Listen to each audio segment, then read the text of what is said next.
sisters in Islam, from a couple of weeks we are going with the series of the major sins. And we spoke about the major sins that Allah subhanahu wa ta'ala even said in the Quran, إِن تَجْتَنِبُوا كَبَائِرَ مَا تُنْهَوْنَ عَنْ نُكَفِّرْ عَنْكُمْ سَيِّئَاتِكُمْ وَنُدْخِلْكُمْ مُدْخَلًا كَرِيمًا. If you avoid the major sins, Allah subhanahu wa ta'ala will forgive your minor sins. And the Prophet sallallahu alayhi wa sallam said in a hadith that is narrated in Muslim and Bukhari, that be aware from the 7 destructive sins, the major sins. They said, what are these 7 sins? He said, al-ishraku billah, making shirk, and engaging in magic, and killing soul without any right, eating usury and dealing with riba, eating and consuming the money and the wealth of Yateem, and fleeing from the battlefield, and accusing the believer woman. And we spoke about some of them in the previous weeks, and today inshallah ta'ala we'll talk about akl mal al-yatim, eating and consuming the money and the wealth of yatim, of an orphan. And Allah subhanahu wa ta'ala said in the Quran, إِنَّ الَّذِينَ يَأْكُلُونَ أَمْوَالَ الْيَتَامَ ظُلْمًا إِنَّمَا يَأْكُلُونَ فِي بُطُونِهِمْ نَارًا وَسَيَصْلَوْنَ سَعِيرًا. Indeed, those who consume and approach orphans' property unjustly, without any right, what will happen? They are consuming fire in their stomach. They are consuming not money, not wealth. They are consuming fire in their stomach, and at the end they will be thrown to the hellfire. And also Allah subhanahu wa ta'ala said in the Quran, وَلَا تَقْرَبُوا مَالَ الْيَتِيمِ, do not approach and do not even come closer to the wealth and the property of yatim, of an orphan, إِلَّا بِالَّتِي هِيَ أَحْسَنُ, except what is the right for it. You need that money to spend on them, then approach it. And don't even touch it until these orphans, they become adult enough or mature enough. And I would like to share with you 1 or 2 stories, and there are thousands of stories to be honest with you, but just for ibrah, for a lesson, I will share with you only 2 stories. The first story says that one of the sheikh, he was sitting with his friend. So the friend said, Sheikh, did you hear what's going on in our city? He says, no. He says, well, everyone knows about it. That a man dies leaving behind children, minor children. So the brother of this person came, who is the uncle of the children, came and he took all the money. And these people are very weak, and financially they are very weak. So when the mother is going and asking for the money, he's saying, I'm not gonna give you any money, no money. I have nothing. My brother died without leaving anything. So this lady, poor lady with the small kids, she went to an alim to solve the problem. And she explained to him. So he said, call this uncle. So the uncle came and he started reminding him about Allah subhanahu wa ta'ala, that fear Allah, give them the money, it's their right.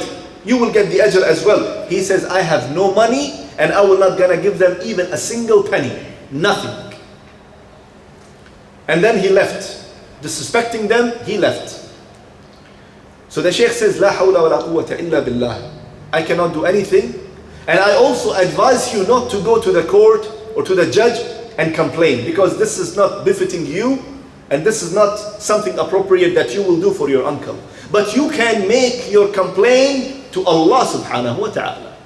Just raise this complaint to Allah subhanahu wa ta'ala. And that's it. So the sheikh who's now narrating the story, he said, when I heard my friend is telling me this, I became very sad. And I was walking to my home thinking about the situation, that how people can deal this and in this way.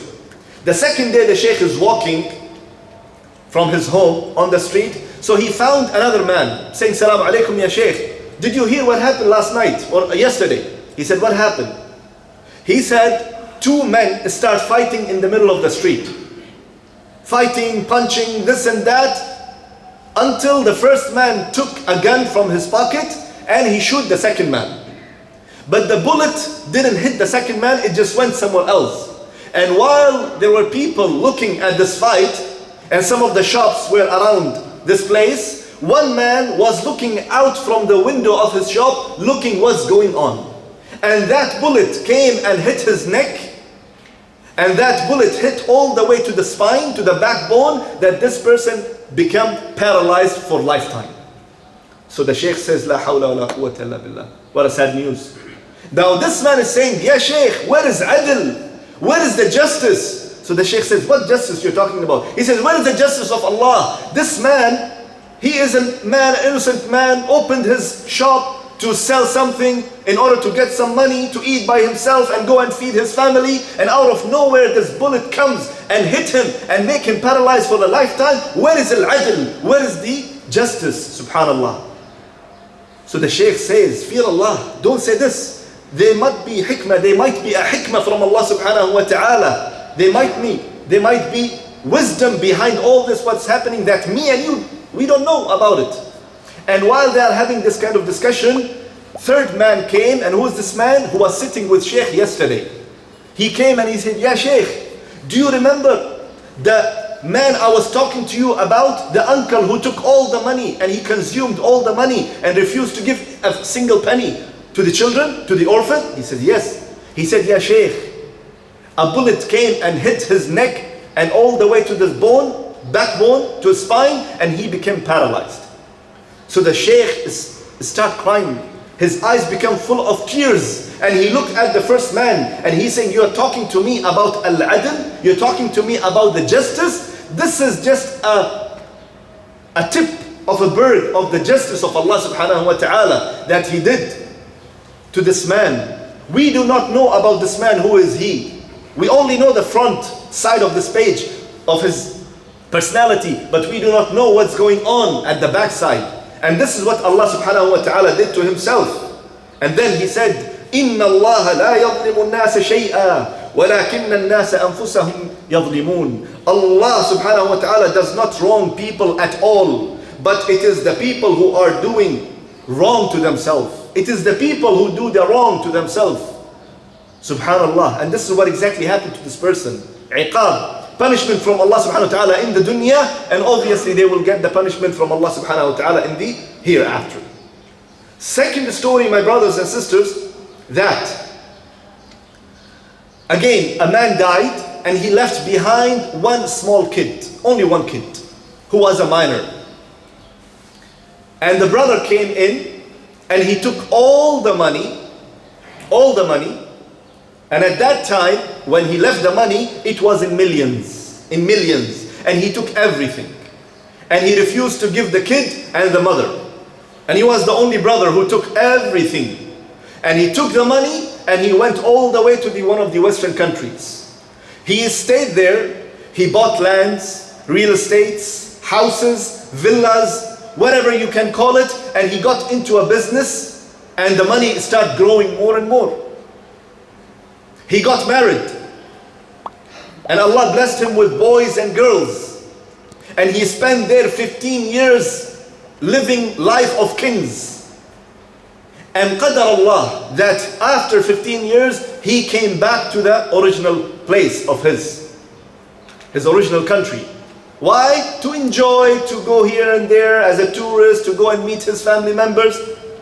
And while he is back, and while he is driving the car, they went through an accident, and in that accident all of them died. He and his wife, the children, the boys and the girls, everyone died in the car accident.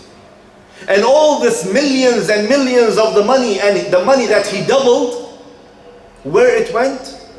It went to the only one person, who was that one kid, who was minor at that time. But after 15 years, when he became adult, when he became mature, Allah subhanahu wa ta'ala returned all his money and more to this young Yateem. And what happened to him and his family? The consequences of his action, that he died and the entire family died. Allahu a'lam what will happen to them on the Day of Judgment.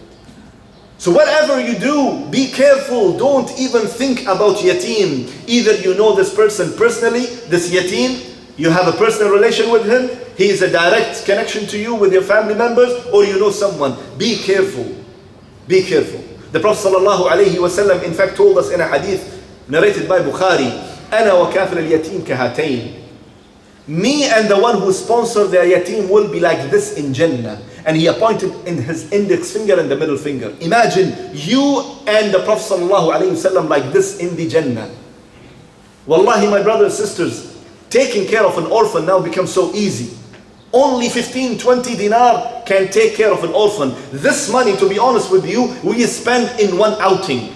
One lunch or one dinner, one outing with your family member, you will spend that money. But the same money when you give to the orphan, he will eat, he will drink, he will study, and he will wear clothes for that 20 KD, for example, for the entire month. Allahu Akbar. And what is the result? The result is that you and me, inshaAllah ta'ala, will be like this with Prophet sallallahu alayhi wasallam in Jannah. So my brothers and sisters, we have to make sure that whatever we do in this dunya for khair, for good. Whatever step that we'll take, we take these kind of steps in our dunya to please Allah subhanahu wa ta'ala. So I ask Allah subhanahu wa ta'ala to make us among those who are always doing good. And I ask Allah subhanahu wa ta'ala to make us among those who are reading the Quran, understanding the Quran, pondering upon the Quran, and implementing the Quran in our life. And I ask Allah subhanahu wa ta'ala to make us among those who are following the sunnah of Prophet Muhammad sallallahu alayhi wa sallam in our life. Ameen ya Rabbil Alamin.